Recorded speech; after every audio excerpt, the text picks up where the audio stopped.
Ok. Donc, comme je voulais l'indiquer, c'est la suite du cours que nous avons fait la dernière fois pour essayer d'expliquer, d'exprimer un petit peu, grâce aux enseignements traditionnels, le lien qui rattache le peuple juif à la terre d'Israël. Et pourquoi est-ce que je m'entête effectivement à travailler sur des textes et en plus en hébreu pour deux raisons essentielles. Et je suis navré de le dire de la manière un petit peu abrupte, c'est que il arrive que on peut entendre des gens qui peuvent avoir même une belle kippa, qu'elle soit noire ou tricotée ou ce que vous voulez, un chapeau, une barbe, ce que vous voulez, et en réalité, eh bien, il n'y a pas forcément, hélas, de base et de sources et de références traditionnelles aux propos qu'ils tiennent. Et ce qui me gêne profondément, c'est que justement, je n'ai pas évidemment la prétention d'être exceptionnel. Par contre, oui, j'ai peut-être un orgueil très léger à dire que je veux absolument que ce que je vous dis soit fondé, soit basé sur des enseignements traditionnels qu'on a reçus depuis de nos maîtres, à travers les âges, à travers les siècles. Donc c'est pour ça qu'encore une fois, j'essaie de réduire pour aussi faciliter au niveau de la lecture, mais malgré tout, on essaie de travailler donc sur des textes. La dernière fois, ce que nous avons évoqué, c'est de montrer qu'en réalité, eh bien, la terre d'Eretz Israël, elle est impérative pour que le peuple juif puisse accomplir le rôle qui est le sien, qui est encore une fois un rôle essentiel. On va reprendre un petit peu sur ce point-là grâce aux enseignements du Rav Kook. Vous avez ma cour numéro 1, quand le Rav Kook a écrit pour ce passage-là, il a écrit ce qu'on appelle on pourrait appeler ça des commentaires sur la Tefila. Il a écrit un livre qui s'appelle Olat Varaya, comme son nom l'indique, donc c'est Ola, en rapport effectivement au sacrifice et donc à la Tefila, et Raya, comme son nom l'indique, Avraham, Yitzhak, à Cohen Cook. Et il est inscrit justement pour essayer de bien nous faire saisir le lien qui nous rattache à Eretz Israël. Vous avez ici ma cour numéro 1, Kesher, Akadosh Shel Israël, Imarzo, Akedosha, Eino Domé le Kesher TV. Le lien qui rattache le peuple juif à la terre d'Israël n'est pas, à la sainteté même de cette terre, n'est pas un lien naturel. Qu'est-ce qu'on appelle le lien naturel? Le lien naturel, c'est que chaque peuplade, là où elle réside, automatiquement, eh bien, elle a un lien naturel avec sa terre. Elle a un lien économique, elle a un lien culturel, elle a un lien même peut-être culturel. En tous les cas, il y a justement le développement d'une langue aussi sur ce lopin de terre, sur cette patrie, et progressivement, ou autour d'une ethnie, ou autour d'idéaux, eh bien, se développent, eh bien, les valeurs essentielles de cette nation. Chez Kol Am, nous dit le Rav Kook, chez Kol Am Velachon, Mitkacher, Aliado El Arzo. Pourquoi je suis rattaché à cette terre? Parce que j'y retrouve une bonne cuisine, j'y retrouve un beau panorama, j'y retrouve la langue de mes aïeux, j'y retrouve la littérature de Honoré de Balzac et Anatole France. On sait rien. Mais, en tous les cas, c'est ce qu'on pourrait appeler justement un lien naturel. À Keshera TV, selon l'ordre de la nature, ou Mitpateach, Rak Bemeshech Zman Rav. Il faut bien comprendre que nous avons affaire, comme on appelait dans le vieux jargon, l'ancien monde et le nouveau monde. Nous avons affaire à, et notamment la France, à une culture qui, encore une fois, s'est tassée, une culture qui a emmagasiné un certain nombre, encore une fois, de valeurs, de cultures, de discours. Nous sommes, j'ai entendu récemment qu'il y a eu un film qui vient d'être fait, d'après ce que j'ai compris, sur Napoléon. Et alors, il y a une vraie discussion, d'après ce que j'entends dans les hautes sphères intellectuelles, pour savoir si réellement ce film est fidèle à Napoléon. Parce qu'évidemment, c'est très important de ne pas trahir, eh bien, la mémoire de Napoléon et je ne sais quoi d'autre. Eh bien, c'est exactement cette problématique-là. Ça s'est installé, cette culture, justement, avec des épisodes, avec des faits historiques, qui ont marqué la vie de la nation. À l'aider Amon, mais au Varot. Beaucoup d'épisodes, beaucoup d'événements. À l'aider Amra, Veatsum, Shemitkanes, Yachad, la Dour, Beize, Eretz. Encore une fois, une population, une peuplade qui va s'installer sur ce lopin de terre en fixant que désormais c'est chez moi, c'est mon terrain, c'est l'herbe auquel je suis rattaché. Matrina est riba historique. Du coup, puisque mes aïeux se sont battus pour cette terre, Donc, automatiquement, eh bien, j'y suis rattaché. J'ai une affection, j'ai un amour pour cette terre parce que mes aïeux, eh bien, justement, y ont œuvré, y ont travaillé, peut-être sont morts pour elle. Ou mitor idraglut, les faim belvavot, adorot abayim. Automatiquement, eh bien, cela a des implications, justement, pour les générations suivantes. Les kesherouchani, mitave, bena'am va'aretz. De la même manière que nous parlons d'un lien national, et j'ai envie de dire nationaliste, mais pas du tout au sens méprisant du terme, ou au sens raciste du terme, mais on a ce lien à la nation, nous appartenons à une culture ancienne, archaïque, multimillénaire, méta-historique, etc. Et par conséquent, eh bien, je veux transmettre ces valeurs, je veux transmettre, comment dirais-je, je veux continuer à transmettre, eh bien, le sapin à la mairie, la crèche encore une fois, dans la culture dans laquelle justement eh bien nous évoluons, puis et même si ce n'est plus une dimension spirituelle, mais il n'empêche qu'il y a un phénomène culturel auquel nous appartenons. C'est ça le pays, encore une fois, dans lequel nous évoluons, dans lequel nous acceptons de nous assimiler. Et l'ordre de la nature, encore une fois, fait en sorte que chaque peuplade, eh bien, elle appartient à tel ou tel phénomène culturel. Ce qui se passe concernant le peuple juif, c'est une toute autre histoire. Ce que j'ai soulevé la dernière fois de manière, comme ça, de manière allusive, c'est le fait que si toutes les nations, quelles qu'elles soient, ont développé leur lien à leur terre en s'y installant, le lien entre, justement, le lien entre la terre d'Israël et le peuple est un lien qui, j'ai envie de dire, est prédéterminé. Ça ne commence pas justement à notre investissement, notre installation, notre siège de cette terre. Puisque justement, il prend sa source, comme nous le montrons, dans sa source d'élévation, dans sa source animée par la sainteté. Chez Nitkashra, nous dit le Rav Kook, Knesset Israël, Be Kedushat Eretz Chemda. Qu'est-ce que c'est que Eretz Chemda? C'est la terre qui est désirée. Donc évidemment, il y a un lien qui va se révéler, qui va se mettre en place. Mais ce lien commence bien avant, puisque nous parlons d'un lien de Knesset Israël. Qu'est-ce que c'est que la Knesset Israël? Knesset Israël, on ne parle pas évidemment de la Knesset de l'Assemblée nationale, mais qu'est-ce que c'est que Knesset Israël? On a l'habitude de le traduire en français, il est usuel de le traduire en français, par l'âme de la nation. Il me semble qu'en réalité, ce n'est pas suffisant, ce n'est pas suffisamment exact. Knesset Israël, ça vient de Kinous. C'est toutes les forces de justement, eh bien, du peuple hébraïque qui vont se révéler dans son installation, dans sa vitalité sur sa terre. Chez Itril, mais qui n'a pas commencé au moment où on s'y installe, qui a commencé bien avant cela. Chez Itril, à Chotem, à Kadosh Hazeh, Liot Mavlit, Beyotechem, Mete Mispar. On se rappelle de la famille de Yaakov Avinu, est une petite, un indice, j'ai envie de dire, de toute l'humanité. Ils sont descendus, comme vous le savez, en Égypte à 70, et il est inscrit dans le verset Shivim Nafesh. Ils sont descendus justement au chiffre de 70, comme les 70 nations, eh bien, elles aussi ont justement un lien qui est clairement séparatiste l'un de l'autre, mais qui existe. Eh bien, la famille de Yaakov, elle va descendre en Égypte, et le Midrash, je me permets de le rappeler, eh bien, met en évidence que quand Yaakov descend en Égypte, il plante des arbres. Pourquoi?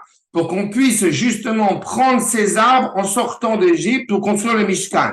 Il y a une sorte d'anticipation claire que de cette famille va sortir justement le peuple et que ce peuple, encore une fois, qui est déjà rattaché en amont, j'ai envie de dire de manière méta-historique à Eretz Israël, eh bien, quand il va sortir, il va révéler ce lien, mais qui existe, je répète, qui est prédéterminé. Mais il commence, encore une fois, par une petite frange, un indice, le foyer hébraïque qui est en devenir.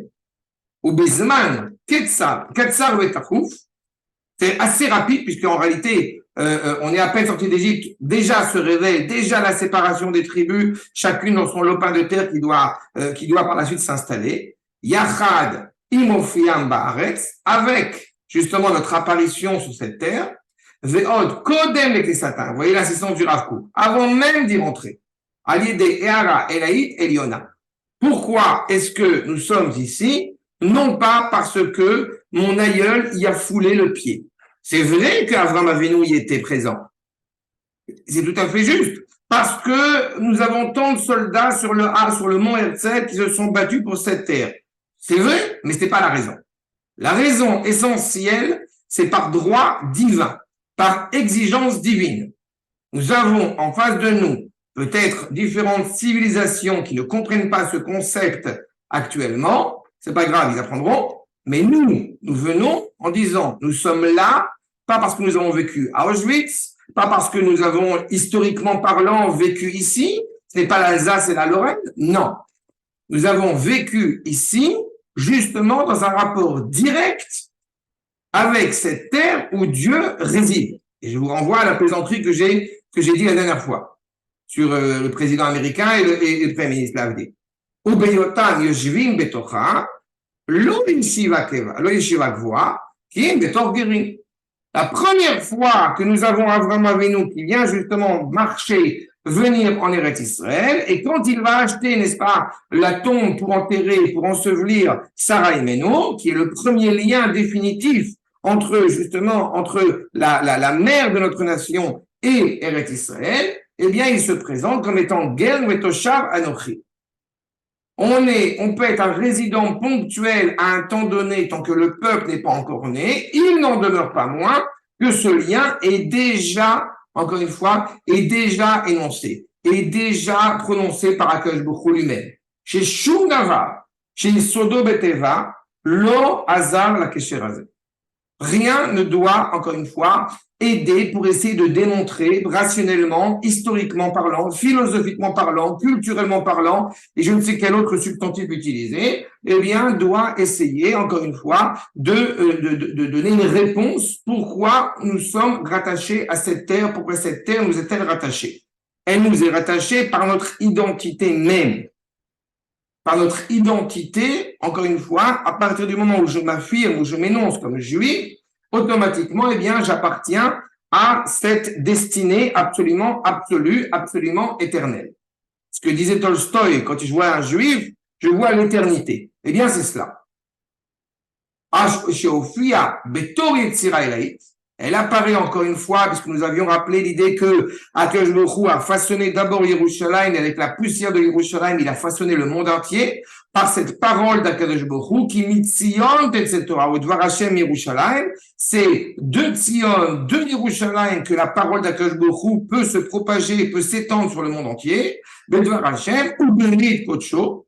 Enfin, je ne sais pas si vous avez rappelé ce point, que le Rav Yehuda n'appelait pas justement les Américains Artsot Abrit, n'est-ce pas, comme c'est la manière en hébreu, mais parce qu'il n'y a qu'une terre qui est Eretz Abrit, la terre de l'alliance, enfin, et pas Amma, Reka, le peuple vide. On est justement à l'inverse de cette compréhension-là. Il y a une seule terre qui est, encore une fois, qui consolide cette alliance. Je me permettrai d'ajouter un point avant de passer à la suite, que peut-être certains l'ont déjà en tête, quand Akadosh Baruch Hu, pour le coup, a consolidé l'alliance avec Abraham, c'est très intéressant qu'il n'a pas inscrit qu'il a contracté l'alliance avec Abraham. On parle de Brit Ben Abetarim ou Karat Brit. C'est quoi Karat? C'est tranché. C'est-à-dire qu'en réalité, eh bien, il y a désormais, jusqu'à présent, dit Akadosh Baruch Hu, j'étais le seul responsable de ma création. Désormais, il t'incombe à toi aussi et à ta descendance, le peuple juif qui est en devenir, d'avoir aussi cette responsabilité. Karat, c'est tranché. On est tous les deux partenaires.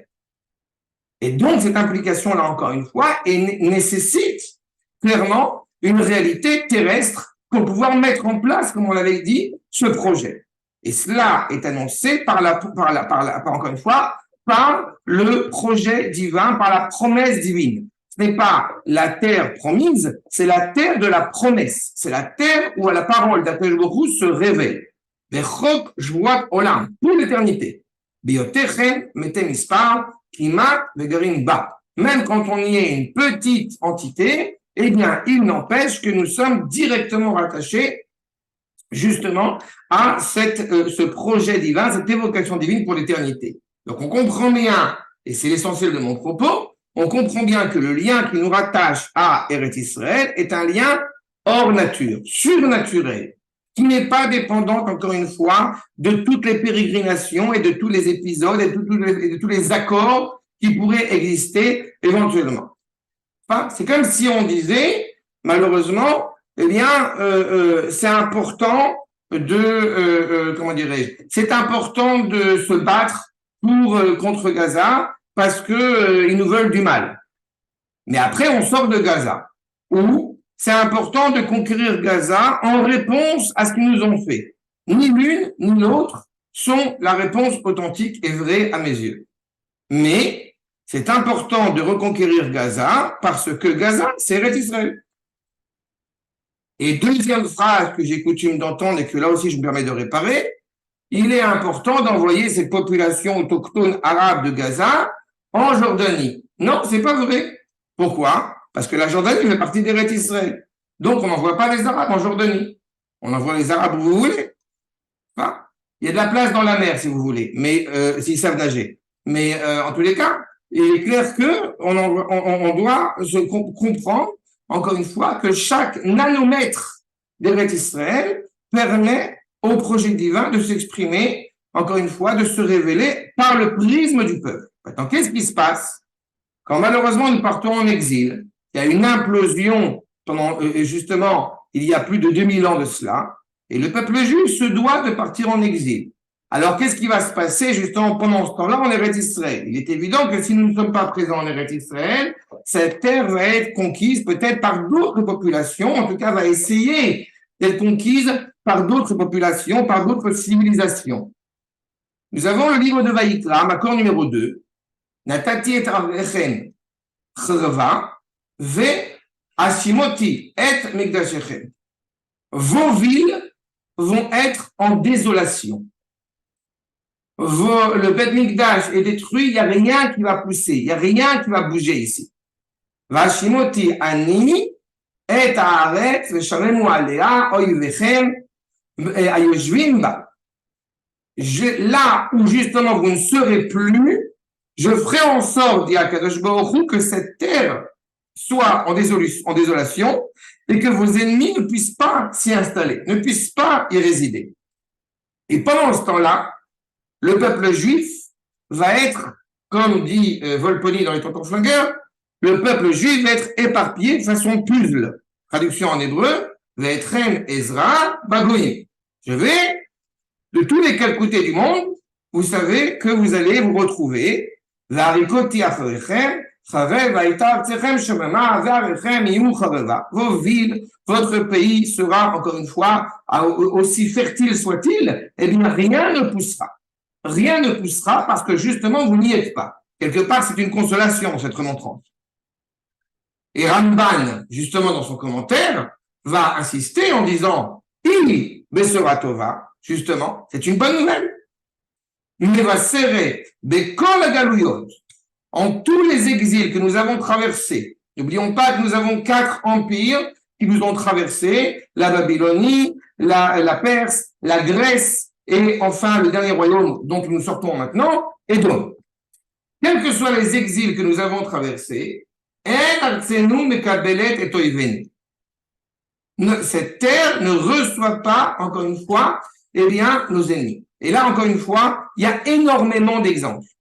Que ce soit les Sarrasins, que ce soit les Anglais, que ce soit les Français, que ce soit tout ce que vous voulez. Il y a une phrase très dure que je me permets de citer, puisque j'avais ramené la dernière fois Rabbi Yehuda Halevi, dans le Kuzari, il y a une phrase très dure. Le roi des Khazars dit à Rabbi Yehuda, dit au Chaver, dit au Chacham, sous-entendu Rabbi Yehuda Halevi, tu me parles d'Eretz Israël, c'est très sympathique, mais vous êtes en Espagne. Réponse de Rabbi Yehuda Halevi au XIe siècle, en disant effectivement, l'an prochain à Jérusalem, on est comme une tourterelle qui gazouille. Paka, paka, paka, paka, paka. Et il répond au roi des Khazars, tu as trouvé l'objet de ma honte. Les Mekoubalim rappellent que 1000 ans après la destruction du Beth Amikdash, eh bien, il y a la possibilité d'avancer, d'amener la délivrance de notre peuple. Qu'est-ce qui se passe 1000 ans après la destruction du Beth Amikdash? Nous sommes en 1068, selon certains, en 1070, selon d'autres, en fonction de l'année de la destruction du Beth Amikdash. Ce qui est certain, c'est que vous avez en 1066, les Minyanam, les premières croisades. Ça veut dire que le monde entier s'intéresse à Jérusalem, sauf nous.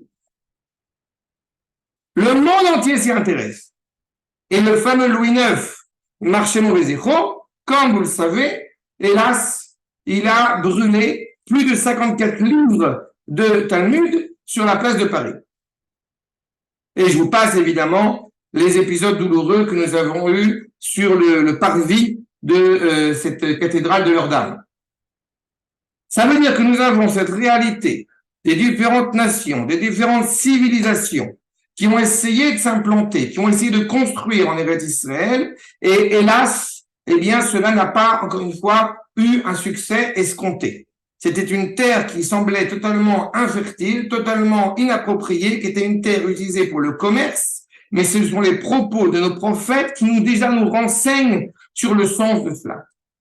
J'ajouterai quelque chose que j'ai eu l'occasion de rappeler récemment, d'enregistrer récemment. Vous avez entre Lamartine, entre Chateaubriand, entre Mark Twain, différents auteurs qui jusqu'à la fin du 19e siècle, eh bien, viennent témoigner de cet état fantoche, de cette réalité fantôme de Eretz Israël, qui est totalement dépourvue, alors que tout le monde reconnaît jadis la grandeur de cette terre. Dira Mark Twain, elle est bonne pour la poésie, pour ce genre de choses, mais absolument pas pour l'agriculture. On voit la réalité dans laquelle nous nous trouvons à l'époque.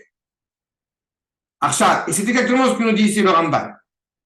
Parce qu'il y a une promesse qui est annoncée par Akadosh Baruch Hu lui-même, Lotimsa bechol ishuv eretz asher ritova verechala. Pourtant cette terre a beau être exceptionnelle, v'asheraita nirchevet me'olam ve'ichreva kamoa. Elle a beau être exceptionnelle, elle a beau être fertile, et Dieu sait combien depuis maintenant plus d'une centaine d'années, eh bien on montre cette fertilité. Il n'empêche que elle est en désolation parce que le peuple n'y est pas. Qui met un viatsamemena. L'eau qui blaouma velachon, elle n'a pas reçu cette terre. Je vous rappelle, Eretz, ça vient de la même racine, la même sémantique que Ratson. Eh bien, elle a la même sémantique que la volonté. Elle ne peut pas accepter qu'une autre peuplade y soit présente chez elle. Les koulam mishtadlim, c'est pas qu'ils n'ont pas essayé. Les koulam mishtadlim, les oshiva, ve'en le'yada. Ça ne marche pas. Et il y a un exemple bien connu. Il y a une vingtaine d'années, un exemple contemporain, c'est la question du Gush Katif. Il y a, quand malheureusement l'éviction des Juifs du Gush Katif, qui était une région agricole exceptionnelle, et ils ont, malgré eux, donné les méthodes agricoles à ces Gazaouis, et ils n'ont pas réussi à refaire fleurir sur cette bande de Gaza, ce que Israël avait réussi pendant 30 ans. Et la raison, vous l'avez devant les yeux. Okay. J'entends, il y a du bruit, il y a des gens qui ont des questions avant de poursuivre? Il n'y a pas de questions? Non, David, excuse-moi, tu dis, je vais me faire l'avocat du diable, tu vas me ce genre d'expression, tu dis que les Gazaouis n'ont pas réussi à faire refleurir cette terre que Gush Katif, que les Bnei Israël avaient fait refleurir. Mais c'est tout simplement parce que peut-être ils étaient occupés à autre chose qu'à essayer de faire refleurir la terre. Tu veux dire faire des tunnels? C'est ça que tu voulais dire? Voilà. Oui, mais le fait c'est qu'ils ont reçu les méthodes agricoles. Ils se plaignent que nous n'avons pas, justement, que nous avons laissé cet état en désolation, en friche. C'était une région qui apportait énormément, et pas que en Israël, au niveau des produits organiques, au niveau des produits agricoles, au niveau des roses, et qui faisait concurrence aux roses de Rotterdam. Et la réalité, c'est que ces mêmes méthodes agricoles ont été données, bon gré, malgré nous, aux Arabes. C'est-à-dire qu'ils auraient pu les utiliser. Ils auraient pu les utiliser pour justement, essayer de subvenir à leurs besoins. Et cela laisse entendre, selon les recherches que j'avais eu l'occasion de faire, qu'ils ont essayé de faire. Je pense que certains d'entre vous connaissent cette expression qui est historique, quand on appelait ça la bande verte. La ligne verte, pardon. La ligne verte.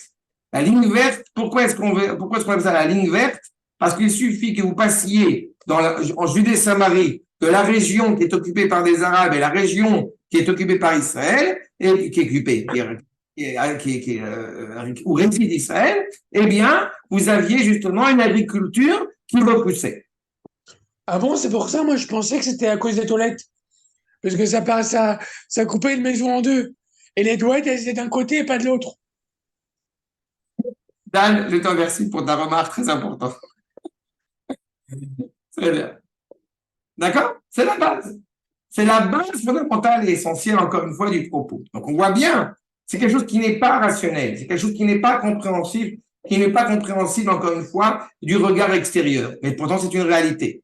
Et Dieu sait qu'on pourrait apporter énormément d'arguments pour contrer mon propos. Par exemple, l'argent des Américains, ou je ne sais quoi d'autre. Non, mais c'est pas le fond. C'est pas le fond. On ne peut pas imputer à l'Occident, par exemple, d'avoir essayé de s'installer en terre d'Israël pendant 2000 ans et de ne pas avoir réussi. Et pourtant, ils ont essayé. N'est-ce pas? Donc, c'est ça aussi, encore une fois, où il y a quelque chose de si particulier et de si noble et de si exceptionnel. Maintenant, quand on regarde au-delà de cette réalité-là, on pourrait aussi se dire, pourquoi est-ce qu'il n'y a pas d'or, par exemple, en Eretz Israël? Pourquoi est-ce qu'il n'y a pas de pétrole en Eretz Israël? Là encore, puisque l'objectif de notre présence en Eretz Israël est par un dur labeur, la possibilité pour nous d'amener, justement, eh bien, une parole construite, une société qui est harmonieuse dans ce monde. Et que, en réalité, si effectivement, comme c'est le cas, par exemple, en Arabie Saoudite ou dans d'autres contrées où il y a une richesse sans vraiment faire beaucoup d'efforts, eh bien, on voit qu'ils n'ont pas réussi à mettre en place une société cohérente et harmonieuse. Et comme, encore une fois, l'objectif du peuple juif est à la fois de révéler son projet absolu, exceptionnel, éternel, qui le rattache à, même au-delà des anges tutélaires, serviteurs fidèles d'Akadosh Baruch Hu, et à la fois de réaliser ce projet sur terre. Par conséquent, on ne peut pas négliger ni l'un ni l'autre. Et c'est là où justement on arrive à cette valeur supérieure, justement, si je dois parler dans ce langage-là d'Eretz Israël, grâce, encore une fois, aux enseignements de nos maîtres. Entre parenthèses, vous pourriez m'objecter en me disant effectivement que je rapporte que des propos qui prennent leur source dans la Torah et dans l'exégèse traditionnelle. Mais d'abord, très honnêtement, je pourrais rapporter d'autres sources, mais elles n'ont pas de vérité à mes yeux, elles n'ont pas de sens à mes yeux. Ce qui prend beaucoup plus de sens, c'est quand je me permets de ramener un maître du XIe siècle ou du Xe siècle et de voir des propos qui sont aujourd'hui d'une contemporanéité absolument exceptionnelle. Parce qu'encore une fois, mon référence est la Torah. Je ne vais pas me référer à autre chose. Je reçois ces derniers mois, je vois que mes vues sur YouTube et sur mon site prennent de plus en plus d'ampleur. Alors d'un côté, c'est très sympathique. D'un autre côté, je vois le nombre d'insultes que je me reçois. Et oui, c'est écrit dans les apocryphes de Matthieu que ce que je dis, c'est faux. Mais je m'en fous des apocryphes de Matthieu. Je connais l'apocryphe de Matthieu. Mais je m'en fous. Ce qui m'intéresse, c'est qu'est-ce que, encore une fois, me rattache, moi, à la Torah et à Eretz Israël dans ce cadre-là. Parce que c'est à cela, c'est à vous que je m'adresse. C'est la Torah, encore une fois, puisque le peuple juif, dois-je le rappeler, n'est pas prosélyte, eh bien, la Torah, elle s'adresse aux non-juifs par le prisme de Am Israël, par le prisme des juifs. Il ne serait pas envisageable, encore une fois, qu'une nation, quelle qu'elle soit, puisse parler de Dieu, puisse parler, encore une fois, d'Akadosh Baruch Hu, sans aller prendre conseil, sans aller se référer au peuple juif, aux Talmidei Chachamim, n'est-ce pas, qui sont animés par cela, qui est leur rôle. Vous savez, une fois, j'ai eu l'occasion, il y a des années de cela, quand j'étais étudiant à la fac, et j'ai fait une conférence, peu importe, et il y avait une bonne sœur dans la salle. Et quand j'ai fini ma conférence, la bonne sœur m'a trouvé que j'étais bien, tant mieux, bon projet, et elle me dit, Ce qui importe quand même, c'est que tous les deux, on parle de sainteté. Et honnêtement, j'ai eu un réflexe, parce que quand elle parle de sainteté, et quand moi je parle de sainteté, on ne parle pas de la même chose. N'est-ce pas? Pour faire plaisir à ceux qui ont la référence, n'oublions pas, encore une fois, que selon cette charmante personne, quand elle nous parle de sainteté, il ne faut pas oublier que le postulat qui l'anime, ça va être « vous aimez tout ce qui est bon, c'est très mauvais ». N'est-ce pas? Pour ceux qui ont leur référence, c'est dans La Bonne Sœur, dans Meursault, avec De Funès et Bourvil, là-bas dans la Grande Vadrouille, n'est-ce pas? Vous aimez tout ce qui est bon, c'est très mauvais. Mais nous, justement, on aime ce qui est bon. N'est-ce pas? Et c'est fondamental. Donc, ça prend sa source, justement, dans une réalité aussi où on sait apprécier les bonnes choses, à la fois au niveau physique et à la fois au niveau spirituel. Et tout cela, encore une fois, dans une même cohérence, dans une même cohésion, dans une même unité. Regardez le Midrash, Makor numéro 4. Amar Rabbi Yosef, Bar Chalafta, le Rabbi Ishmael, Berea Mevakesh, Ata Lirot, Penei Shechina, Baolam Hazeh, Asok Batorah, Beret Israël. Tu veux voir la présence d'Akadosh Baruch Hu dans ce monde, va œuvrer, on n'a pas dit vraiment étudier, va œuvrer dans la Torah en Eretz Israël. Shenema, Dirshu Hashem, Veuzo Pagashu Panav Tamid. Tu veux voir la présence, le visage, être en Bluetooth avec Akadosh Baruch Hu constamment, monte en Eretz Israël. Pas parce qu'il y a une hyper-cachère, pas parce qu'il y a de l'antisémitisme, pas parce que économiquement parlant ça va pas du tout, non. Parce que je veux voir Akadosh Baruch Hu. Je veux être attaché à Akadosh Baruch Hu. Je veux cette terre où Akadosh Baruch Hu réside depuis le début de l'année jusqu'à la fin des temps. Je vous rappelle quand même que quand on mange la fameuse pomme dans le miel, vous remarquerez qu'on ne dit pas Reshit Hashana Ad Acharit Hashana. On ne dit pas que cette année soit douce pour le début de l'année jusqu'à la fin de l'année. On ne dit pas Acharit Hashana, on dit Acharit Shana. À cela, le Rav Naftali Zvi Yehuda Benjamin, le natif de Vologine, dans son commentaire à l'époque, a rappelé que Acharit Shana, c'est jusqu'à la fin des temps. C'est pas jusqu'à la fin de l'année. Donc, il y a une implication exceptionnelle. À Rosh Hashanah, on est justement en Eretz Israël. Le jour de Yom Hadin, le jour où on doit rencontrer Akadosh Baruch Hu, on va, dans la mesure du possible, en tout cas, on est rattaché à Eretz Israël. N'est-ce pas? Je pense bien ici que je m'adresse à des gens, Baruch Hashem, j'ai pas besoin d'expliquer qu'on va pas à Ouman, évidemment. Puisque c'est justement ici que la présence d'Akadosh Baruch Hu est là, elle est présente. Achat. Regardez la suite dans la Gemara, d'abord dans le Midrash. Et Zahav Haaretz Tov. On a de l'or. Encore une fois, quel est cet or? Le fait qu'il y ait quelque chose de bien dans cette terre. Pourquoi? Parce qu'il n'y a pas de Torah comme la Torah d'Eretz Israël. En Torah que Torah d'Eretz Israël. Velo Chochma que Chochma d'Eretz Israël. Et je répète ce que j'ai déjà évoqué, mais qui est fondamental pour qu'il n'y ait pas de contresens ou de maladresse. Je ne suis pas méprisant à l'égard des maîtres qui ont traversé les siècles en dehors d'Eretz Israël. Mais imaginez-vous si Rashi est en Eretz Israël. Imaginez-vous si le Maharal de Prague avait pu être en Eretz Israël. Et le Gaon de Vilna, et tous ces maîtres-là, mais ils auraient été, leur puissance aurait été encore plus exceptionnelle. Je n'ai pas dit Or HaChaim HaKadosh parce que lui, on voit, il est en Eretz Israël et il parle sans fil. Mais vous avez comme ça des maîtres exceptionnels qui ont traversé. Vous vous rendez compte que si on prend pour faire un parallélisme, pour qu'on comprenne la chose, parce qu'on a tendance à l'oublier. Mais si on réfléchit une seconde, vous avez le Baal Shem Tov. On est au XVIIIe siècle, comme disait Benjamin Disraeli, on écrivait des livres que vous étiez encore des singes. Il est temps de redonner ces lettres de noblesse à ces maîtres qui ont traversé l'histoire et qui, à la même période historique, ont été, encore une fois, d'une rare exception. J'ai entendu une fois, ça m'a chagriné parce que c'est un intellectuel, mais j'ai entendu une fois Anna Finkielkraut qui parlait avec admiration de Beni Lévi, mais cependant, il a émis une critique, une sorte de recul, en disant oui, parce que Beni Lévi parle des grands d'Israël. Enfin, on ne voit pas ce qu'ils ont apporté à l'humanité. Je suis navré pour vous, cher monsieur Finkielkraut. Ça serait bien que vous étudiez un petit peu la Torah, vous verriez à quel point cette Torah est d'une richesse exceptionnelle. Et quand on a encore des gens avec des mœurs assez scandaleux, assez scabreux, on a déjà, Baruch Hashem, des gens avec un regard d'une noblesse exceptionnelle. J'enseigne en ce moment dans un autre cours le Derech Hashem du Ramchal, de Rav Moshe Chaim de Luzzato. On est en Italie. C'est un maître qui n'a jamais été à l'école, qui est mort à 38 ans. On est au 18e siècle. Vous n'avez pas un maître avec une telle valeur et une telle noblesse et une telle érudition. Et j'en passe, c'est des meilleurs.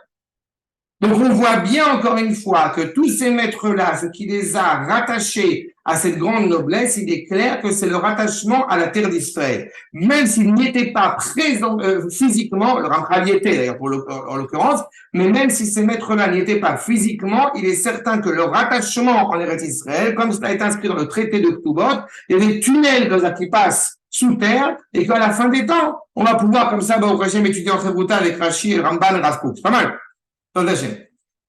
En tous les cas, c'est ce que vous avez ici, insidieusement dans la Gemara, Makor numéro 6, dans Baba Batra, Avira de Eretz Israël Markim. Qu'est-ce que c'est que la Chochma? La Chochma, comme son nom l'indique, c'est Koach Ma. C'est la force de l'essence des choses. On n'est pas en train de savoir si quelqu'un est un grand scientifique ou non. Tant mieux pour lui. Mais est-ce qu'il ne comprend pas le comment ça marche, mais le pourquoi ça marche? Aucun ne peut avoir la prétention, ni Newton, ni Einstein, encore moins Aristote, d'avoir inventé des choses. Ils ont révélé, encore une fois, des paramètres, des phénomènes qui existent. La Chokhma, c'est cette capacité à comprendre l'agencement, l'organisation des choses. Vous avez par exemple la Chine qui a découvert la poudre à canon pendant des siècles et qui n'a pas su quoi en faire. Enfin, où vous avez la pierre pétrolarum, n'est-ce pas, dans l'Odyssée d'Astérix, et ils savent pas utiliser, ils savent pas comment ça sert le pétrole, et donc ils l'utilisent très peu à cause de son odeur problématique. D'accord? Astérix, référence historique évidemment. C'est exactement cela. Bon, ouais, je fais des blagues, personne ne rigole. Le Makor numéro 7. Le petit-fils de Rashi. Regardez ce qu'il nous dit. Chez Mashalit Eretz Israël, le Rashbam, quand je suis monté en Eretz Israël, Natati et libi latzet meshitati harishona ve'lamod ala mitat dvarim. Il laisse entendre que tout ce qu'on a pu étudier, penser en dehors d'Eretz Israël, reste du domaine de la pensée, de l'approximation. Quand on revient en Eretz Israël, alors à ce moment-là, on voit les choses dans leur cohérence, dans leur authenticité. Et touchons une source de halakha contemporaine d'un grand maître qui a étudié à l'Aïshat Ravon, un grand dayan, un grand posek qui est décédé il y a déjà quelques années, le Tzitz Eliezer, Makor numéro 8. Et le Tzitz Eliezer, que nous dit-il? Godel Erka, Veukrata shel mitzvah gdola, Zot, shel Yishuv Eretz Israël. Je pense qu'il doit être entendu après avec ce deuxième cours, et c'est ce que nous rappelle le Rav, la valeur exceptionnelle de l'établissement ici en terre d'Israël. Mishtakef lanu, Gama Mishnah Achona shel Masaratenu, il parle du traité de Ktubot, où on a des questions de halakha qui sont particulièrement délicates, justement, des roim anu, chez Kashra Chaye Mishpacha à Israélim, Vaemshir Kiyumam Bemitzvah Gdolazou. La vie de famille est intimement rattachée à Eretz Israël. Et vous allez voir où il arrive. Au Pascha Omer, d'Akol Ma'ani l'Eretz Israël. Tout le monde vers Eretz Israël. Quand on monte en Eretz Israël, on peut venir du monde entier, on monte en Eretz Israël. Quand on est en Eretz Israël, on monte à Yerushalayim. Et on descend de Yerushalayim. Et on descend de Eretz Israël. Peu importe d'où on vient. On est toujours en train de monter vers, justement, Eretz Israël. Tous les chemins ne mènent pas à Rome, mais mènent à Jérusalem. N'est-ce pas? Ve'en hakol motzin, hakol ma'alim Yerushalayim. Ve'en hakol motzin. On ne sort pas tout le monde vers Yerushalayim. Echad anashim, ve'echad anashim. Les hommes comme les femmes. Pourquoi le Rav rappelle ici cette problématique des hommes et des femmes? Je l'ai rencontré personnellement, ce cas de figure, et jusqu'à présent, on connaissait la théorie, mais le fait de l'avoir rencontré en personne, je me suis rendu compte à quel point ça pouvait être douloureux. À savoir, la Braïta dans la Gemara nous dit quoi? Tanu Rabbanan, ou Omer la'alot, ve'yomeret shelo la'alot, kofin ota la'alot. Vous vous rendez compte de ce que ça veut dire? Il veut monter en Eretz Israël. Son épouse ne veut pas. On la force à monter. Et si elle ne veut pas monter, l'otetse belok tuba. Si elle ne veut pas, eh bien, elle est libérée du mariage sans le montant de la ktuba. Ça veut dire, au niveau de la halakha, qu'on est en train d'encourager le divorce si un des conjoints veut ou ne veut pas monter en Eretz Israël. Vous n'avez aucun cas de figure, et le Rambam fixera ça dans la halakha, vous n'avez aucun cas de figure, ni pour Shabbat, ni pour Kashrut, ni pour je ne sais quoi d'autre, où on encourage le divorce, excepté cette réalité d'Eretz Israël. C'est terrible. Et je vous dis, j'ai eu, si je puis dire, l'honneur de rencontrer un couple qui avait déjà un certain âge, et le mari voulait absolument être en Eretz Israël, son épouse ne voulait pas, ou l'inverse, on va en parler en 2 secondes, que ça implique aussi. Eh bien, ils ont trouvé un arrangement où lui faisait 6 mois en Eretz Israël et 6 mois en France. Mais c'est quelque chose qui n'est pas du tout évident à gérer en tant que couple. Il n'empêche que la Torah trompe sur ce point. Il en mérite la halot, il est l'inverse. Il en mérite la halot, ou en mérite la halot, kofin oto. La femme oblige son mari à monter. Veimla, yotzi, veiten ktuba. Si l'homme ne veut pas monter, il a l'obligation de donner la ktuba à sa femme, de donner le guet et de donner le montant du guet.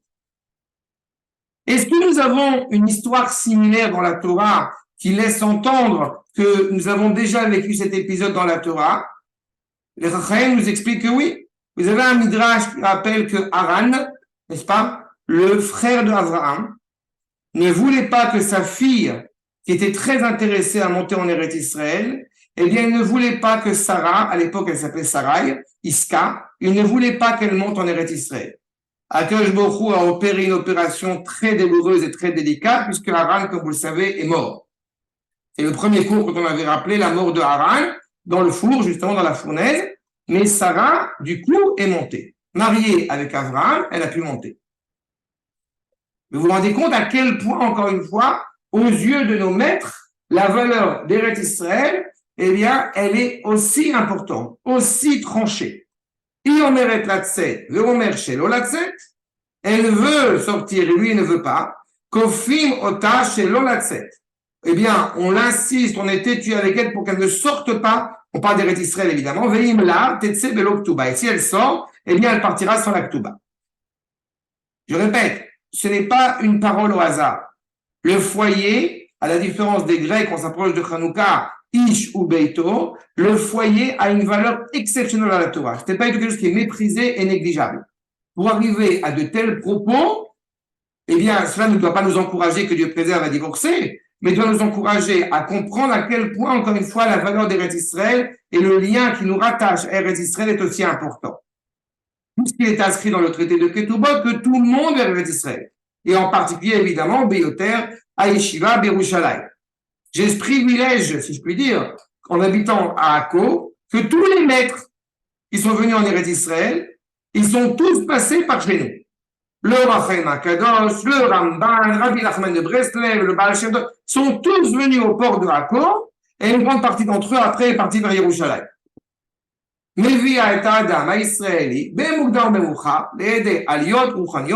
Pourquoi c'est aussi important?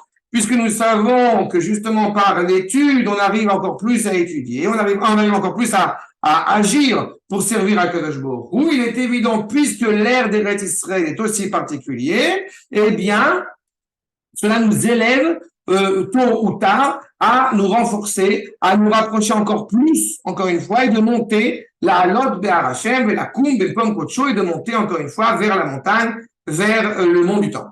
Chez Zeus Sod Chaye Isha Yehudi, qui est le fondement même, l'essence même de l'homme juif, qui frappe et qui claque à la Adamot, l'homme individuel, comme le peuple tout entier. Et vous savez que une question a été posée par un Chacham séfarade à l'époque. Il a demandé au Rav Tzvi Pessar Frank. Il y avait deux options en quittant l'Afrique du Nord. C'était ou de partir en France ou de partir en Eretz Israël. Et le Rav Tzvi Pessar Frank a donné, il a demandé conseil auprès du Rav Tzvi Pessar Frank, qui est un grand administrateur ici, qui était en Eretz Israël, et il lui a dit, c'est mieux qu'il monte en Eretz Israël. Et le Rav a dit, oui, mais il y a une chance qu'ils s'assimilent. Et ils sont pourtant allés s'installer à Aix-les-Bains, ils ont étudié, etc. Il a fait. Et il est vrai que la génération de cette frange de juifs qui sont allés s'installer justement à Aix-les-Bains, qui a priori étaient protégés, malheureusement, 2-3 générations après, eh bien, il y a eu des mélanges et des mélanges douloureux. À l'inverse, en Eretz Israël, puisque les gens sont montés en Eretz Israël, une partie qui est montée en Eretz Israël, elle s'est effectivement pendant un certain temps écartée de la Torah. Mais à 2-3 générations, puisqu'ils étaient d'abord mariés avec des juifs, donc ça a quand même sauvé pas mal de choses, eh bien, ils ont pu justement, et bien c'est ce qui est passé chez les petits-enfants, ils ont commencé à opérer un retournement et se renforcer, encore une fois, justement sur le bon chemin, ici, pour avoir une cohésion entre être juif, Eretz Israël, et être pleinement hébreu. Il est certain, il est indubitable, encore une fois, que un certain nombre de nos compatriotes israéliens, en étant en dehors d'Eretz Israël, pourraient arriver à des, à des frontières parfois très reculées et très problématiques. Mais il est certain que le cadre de Eretz Israël permet, encore une fois, et ça après à nous de travailler, mais permet de conserver une certaine cohérence. Et justement, je voudrais me référer l'un et d'Afka un lectorat, le second, comme vous le connaissez un peu moins, et regardez comment il parle quand il parle du lien qui nous rattache à Eretz Israël. Premier exemple que je vous donne, c'est Ben Gurion. David Ben Gurion, qui n'est pas connu quand même pour être un grand Talmid Chacham particulièrement, mais regardez ce qu'il nous dit. Après la conférence de Pile, qui avait établi cette idée où le peuple juif pouvait établir un foyer juif, n'est-ce pas, en terre d'Israël. Nous dit Ben Gurion, Sroutenu l'Eretz Israël, Nova, l'Omia Bandat Abriti. Ça ne vient pas du mandat britannique, le fait que nous ayons le droit de nous installer en terre d'Israël. Vous savez que le Rav Kook était en Angleterre pendant la Première Guerre mondiale. Après la Première Guerre mondiale, il a été coincé en Angleterre et après Balfour, ils ont organisé un colloque et le Rav Kook y était présent avec Balfour notamment sur justement cette idée de pouvoir faire ce foyer juif en terre d'Israël. Et le Rav Kook a pris la parole et il a dit à Balfour, sache que je ne te dis pas merci, je te dis congratulations, je te dis Mazal Tov. Pourquoi Mazal Tov? Parce que désormais, grâce à nous, tu as une part dans le monde futur. Il ne faut pas interverser les choses. Quand nous avons ce privilège d'être revenus après 2000 ans et celui qui a mis la main à la pâte, j'ai envie de dire, qui a pris une part active parmi les nations pour encourager le peuple juif à revenir chez lui, ça lui donne un certain mérite. Ce n'est pas l'inverse qui doit être entendu. Et Ben Gurion, comme je vous le cite à l'instant, lui-même insiste sur ce point que on n'est pas autorisé à être ici parce que c'est un mandat, parce que le mandat britannique nous l'a autorisé. Velom Yatzarat Balfour, I Kodemet Lahem. Cela prédétermine, prévaut avant tous ces actes, tous ces accords historiques, aussi grands soient-ils. Au grand désarroi de certains qui se préoccupent de savoir si on doit appeler ça la Cisjordanie, Transjordanie, Alouette Jordanie et je ne sais quoi d'autre, ça s'appelle Yehuda Veshomron. Ça s'appelle la Judée-Samarie. Vous avez à Shrem quelqu'un qui s'appelle Yosef Hatzadik, qui a été enterré et qu'on a acheté. Yaakov Avinu a acheté ce terrain. Il n'a pas seulement acheté la tombe de Yosef, il a acheté toute la ville de Shrem. Est-ce qu'on pourrait consciencieusement, historiquement parlant, évoquer pendant un seul instant que Shrem ne ferait pas partie d'Eretz Israël alors que c'est là où repose un de nos aïeux? Allons à Bethléem, Rachel, évidemment, Rachel aussi, a priori, c'est quand même censé logique qu'on comprenne que ce n'est ni grâce aux Britanniques, ni grâce à je ne sais qui, que nous avons le droit d'y être. Il y a des réalités qui ne sont pas encore comprises pleinement par tout le peuple juif. Pas seulement en dehors d'Eretz Israël, aussi en Eretz Israël. C'est pas grave, on est optimiste, on travaille, on avance, on construit. Et vous voyez le propos de Ben Gurion, et j'ai fait exprès de vous rapporter cela pour vous montrer encore une fois ce qui pouvait apparaître évident chez un homme politique comme lui. Poursuit Ben Gurion en disant Ayoshev Rosh al-Vada Malchutit, donc cette conférence britannique, anglaise, Amar chez un mandat à l'Eretz Israël ou à Baïbel chez la Tzionut. Il a insisté pour dire que c'est par le prisme du mandat britannique que le sionisme a une justification d'existence. Dit Ben Gurion, Ani Cholomar, Beshem Ha'am Yehudi, et Ha'efer. C'est absolument faux. Ce qui donne une justification au peuple juif, une caution au peuple juif de revenir, de s'installer en Eretz Israël, c'est le Tanakh. À Tanakh ou à mandat chez l'Anou. C'est un mandat divin. À la différence du mandat britannique, qui n'est pas éternel et qui est muable, le mandat divin, le mandat touranique, lui, est, encore une fois, inaltérable. Et je terminerai avec les propos du professeur Elitzur, qui reprend les enseignements du Ramban, qui nous rend Mouflaot, et les Begorala chez l'Eretz Israël. Ce qui est absolument impressionnant dans la destinée d'Eretz Israël. Ainsi que nous avons cité tout à l'heure le verset dans Vaïkra, et ainsi que nous l'enseigne le Ramban. Em tofa yechida bemina betoldot enosh. Dans le genre humain, dans l'histoire humaine, dans l'histoire des civilisations, vous n'avez jamais eu un cas de figure comme celui-ci. D'une peuplade qui quitterait sa terre et qui, par le même fait, eh bien, rendrait cette terre caduque, rendrait cette terre infertile, si ce n'est entre nous et Eretz Israël. Imanu shoalim asmach eze higayon historique, selon quelle logique, quelle cohérence historique, sociologique, efshar lehavtiach sha'aknaanim yatzlichu ba'aretz, qu'ils réussiraient les Cananéens en Eretz Israël, Israël yasu bachal yafrichua veilu ma sheyavo achrei Israël, tout ce qui va venir après Israël ne donnera pas de fruits, sera infertile, sera flétri par essence. Jamais on n'aurait pu imaginer faire cultiver des tomates en plein Negev, et pourtant c'est fait. Jamais on n'aurait pu imaginer dans cette région de Afula, Beth-Shean, le kibbutz d'Eliaou, là-bas qui est une région particulièrement chaude, surtout en été, et que les élèves, notamment du Gaon de Vilna, ont réussi à assécher les marais en cultivant des eucalyptus, justement pour faire pousser des choses là-bas, et qu'il y a eu des maladies comme la malaria, etc. là-bas. Jamais on n'aurait pu imaginer, encore une fois, réussir. Encore moins des Juifs qui arrivaient fraîchement, qui débarquaient fraîchement d'Allemagne avec un costume et un chapeau, et qui arrivent dans cette région particulièrement chaude, et pourtant ils ont réussi. Personne ne pourrait répondre rationnellement à cette réalité-là, mais c'est un fait. Mais Frina Madaït, c'est absurde. C'est totalement absurde. Absurde azé chez la vache soura, chez le mamashut historique et glouya. C'est quelque chose qui est totalement absurde, et comme je viens de le dire à l'instant, et pourtant, c'est une réalité que nous avons le privilège en notre génération de voir.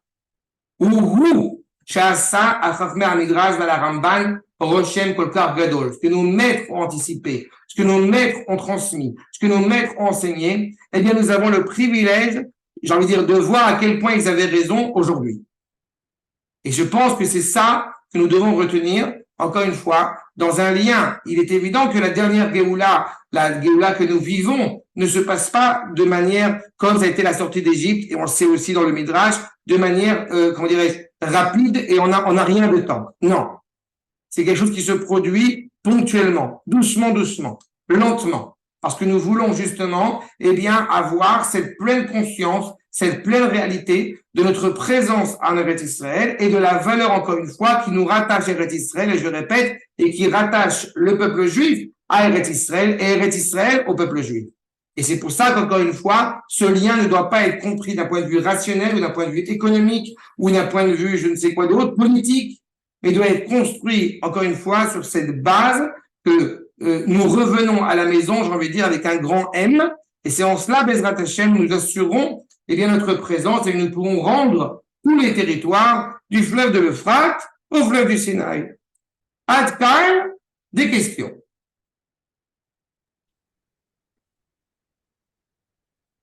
Amen pour le fleuve et l'Euphrate. Amen, amen. Bezrat Hashem. On y bosse.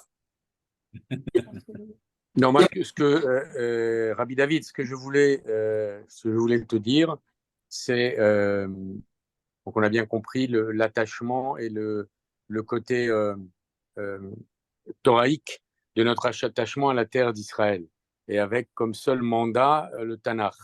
Maintenant, si on essaye d'être contemporain, on voit que d'abord, c'est loin d'être acquis, ACQUIS, y compris non pas par nos ennemis, mais je parle parmi le Ham Israël, le peuple juif, premièrement. Deuxièmement, ce qui voudrait dire, comme tu l'as évoqué très vite tout à l'heure, que pour en faire du contemporain avec la douleur du contemporain que nous venons de vivre, ce qui voudrait dire que une fois que nous aurons conquis Gaza et que nous aurons effacé toute présence de cette vermine-là, qu'on devrait y rester. On imagine bien que c'est du domaine de l'utopie. Et pour finir dans ma question, on entend des choses, on a vu des prises de parole sur les otages, que faut-il faire, etc., etc. Comme c'est contemporain, qu'on n'aura peut-être pas l'occasion d'en reparler rapidement, qu'est-ce que toi, à ton niveau, tu préconises? Faut-il être heureux de cette libération? Faut-il avoir certaines positions qui disent que jamais on n'aurait dû passer un tel accord, etc., etc. Voilà ma question, ma large question. Alors, il y a deux questions à demander. Je vais répondre à la première qui est la plus facile à répondre, et après sur la question sur les otages, parce que tu me soumets cette question. D'abord, comment dirais-je, on est dans le mois de Kislev. Alors, je ne suis pas un fan, si je puis dire, de ce terme d'utopie. Parce que si les Maccabines, pendant une seule seconde, avaient pensé, vu que ça fait plus d'une centaine d'années qu'on était sous domination grecque, et que par conséquent, de vouloir penser une seule seconde qu'on va pouvoir restaurer une entité politique en terre d'Israël, c'est totalement irréaliste et totalement impensable, eh bien, je ne suis pas sûr qu'on serait là aujourd'hui. Si Rabbi Akiva, alors que le monde entier était contre lui et qu'avait dit que Bar Korva était le Mashiach, eh bien, je ne suis pas certain qu'on n'aurait pas pu aujourd'hui honorer la mémoire de Rabbi Akiva. C'est-à-dire que la question d'utopie, elle n'est pas vraie. Par contre, ce qui est sûr, c'est qu'on ne peut pas faire des raccourcis. C'est pour ça que j'essaye modestement de ne pas faire de raccourcis. Je comprends que c'est un processus qui est long, mais on doit s'atteler à y participer. Maintenant, donc, évidemment, c'est pas forcément encore acquis, pas concrètement, pas physiquement, mais dans la pensée elle-même. Dieu sait combien j'ai pu demander à un certain nombre de mes amis, de mes élèves, de mes proches, à quel point on savait, Bechlal, que Yitzhak Avinu était né à Gaza. Donc, il faut être conscient, encore une fois, du lien qui nous rattache à Gaza, et qui n'est pas un lien dû à un terroriste comme celui-ci ou comme l'autre. Ça, c'est une première chose. Mais pendant 2000 ans, on a espéré parler en hébreu. Pendant 2000 ans, on a espéré pouvoir faire ses courses en Eretz Israël, avoir des fruits en abondance en Eretz Israël. Aujourd'hui, c'est une réalité. Donc, c'est un processus qui tend constamment, encore une fois, qui avance et qui a une dynamique. Et même quand il y a, semble-t-il, des obstacles, eh bien, malgré tout, c'est un processus, il faut être conscient de cela, que nous avons le privilège d'y participer, mais il y a un maître à bord, il s'appelle Akadosh Baruch Hu. Donc, peu importe ce que effectivement les médias et je ne sais quel autre philosophe qui connaissent tous et qui sont tous des grands prophètes, peu importe ce qu'ils vont dire, l'histoire, elle est orientée, elle a un sens. C'est coutume à chaque fois de rappeler que le Rav Kook écrivait Historia avec un taf et pas avec un tête. C'est-à-dire qu'en réalité, il se cache, comme on connaît dans la Megillat Esther, il se cache la parole d'Akadosh Baruch Hu derrière ses épisodes et ses paramètres humains. Puis même l'histoire, mais il y a Akadosh Baruch Hu derrière. Maintenant, la deuxième point que tu soulèves et qui est effectivement un problème qui est très délicat et très douloureux et qui soulève à mes yeux une question essentielle dans le rapport et dans le regard que nous avons à l'égard de la Torah. J'ai coutume d'expliquer que quand l'émotion prend le pas sur l'intellect de Torah, alors automatiquement, eh bien, on arrive à des choses absolument dramatiques. Je vais le dire de manière très courte, mais en prenant un exemple moins extrême que celui-ci, et je vais arriver à cet exemple extrême. Quand une personne va dire « Moi, je fais le kidouche le vendredi soir, donc je fais Shabbat. Parce que j'ai fait le kidouche le vendredi soir, même si après j'ai pris la voiture. » Réponse, je suis navré, non, tu n'as pas fait Shabbat. C'est pas grave. C'est un travail, il faut comprendre comment expliquer, comment se renforcer dans la volonté de faire Shabbat. Mais en aucune manière, eh bien, on pourrait se dire j'ai fait Shabbat parce que j'ai fait le kidouche. Si j'ai enfreint, que Dieu préserve un certain nombre de choses après. Allons dans un exemple supplémentaire. Comment tu te sens? Je me sens juif. Oui, ma mère est chrétienne, que Dieu préserve, mais je me sens juif. Voilà. Alors c'est très sympathique, mais je suis navré, tu n'es pas juive. Ça ne veut pas dire qu'on doit te mépriser ou te faire des colibets ou te cracher à la figure, mais tu n'es pas juive. Allons, troisième exemple. Oui, mais je me suis battu à l'armée, et par conséquent, pourquoi je ne pourrais pas être considérée comme juive et être enterrée avec les autres Israéliens, les autres Juifs, alors je me suis battu aux côtés des soldats. Oui, mais selon Halakha, tu n'es pas juive. Alors le problème, c'est que l'émotion, quand elle prend le pas sur l'intellect, on va dire, oui, mais elle n'est pas juive, mais bon, elle est comme juive. Alors on a pensé à la douleur de cette famille, mais on n'a pas pensé forcément à la douleur des autres familles dont les enfants sont enterrés dans justement ces endroits et ces carrés-là, qui n'ont pas forcément envie d'être enterrés à côté d'une personne qui n'est pas juive. Et encore une fois, le référent doit être la halakha. Qu'est-ce que la halakha préconise? Quatrième niveau, la question des otages. On a la certitude que les personnes qui ont été libérées, je vais le dire en un mot, mais je vous promets que c'est un sujet qu'il faudrait développer encore plus que ça. Les maîtres chez qui j'ai étudié nous ont enseigné, il y a déjà des années de cela, que toute la question, elle se trouve déjà dans le traité de Gittin.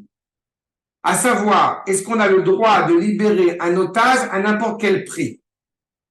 Avec toute la douleur que ça implique. À la réalité, il faut prendre en considération deux paramètres. Le premier, quand on est en exil, quand on est en terre d'Israël. Quand on est en exil, la question, elle est beaucoup moins complexe que ça. Et malgré tout, vous avez un grand maître de Rotenbourg qui avait demandé qu'on ne libère pas de prison parce que ça laissait justement en place, eh bien, un certain nombre de dangers pour la communauté juive tout entière. D'autant plus en Israël, avec toute la douleur, qu'il est évident. J'aime dire que j'ai des enfants dans le nord et dans le sud parce que mes élèves sont dans le nord et dans le sud, mais je n'ai pas, Baruch Hashem, des enfants qui sont emprisonnés ou on voit des femmes et des enfants qui sont emprisonnés. Mais la question de savoir libérer des otages au prix d'un certain nombre de terroristes. Alors en Israël, ils ont fait malheureusement un peu avec le pouce en disant effectivement ils n'ont pas de sang sur les mains. Non, ils n'ont pas de sang sur les mains. Ils ont simplement essayé de faire un attentat qu'ils n'ont pas réussi à faire.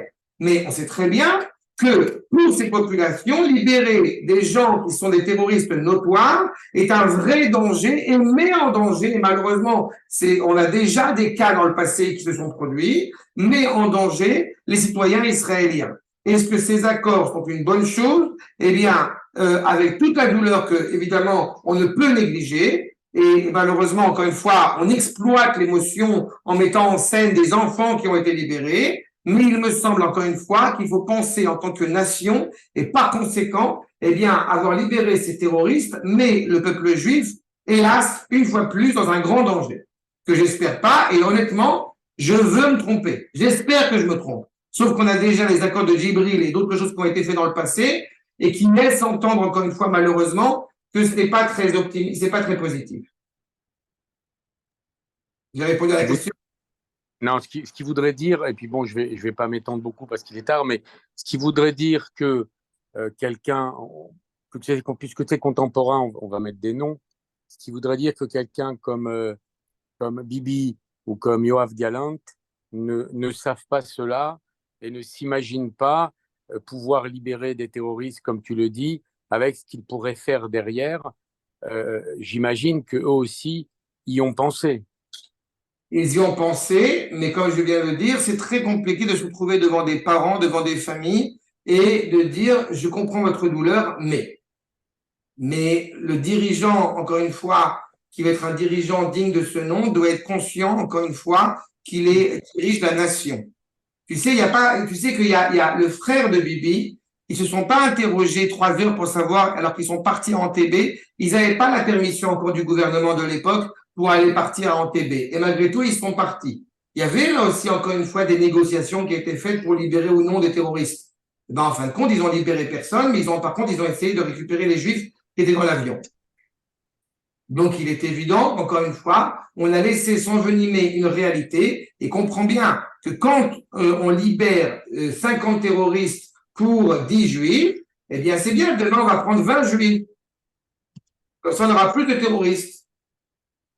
Donc, je laisse encore une fois, je ne parle pas, je ne suis pas Premier ministre, je n'ai pas cette prétention, mais puisque tu me demandes encore une fois d'un point de vue toranique, d'un point de vue moral, cela est un vrai problème.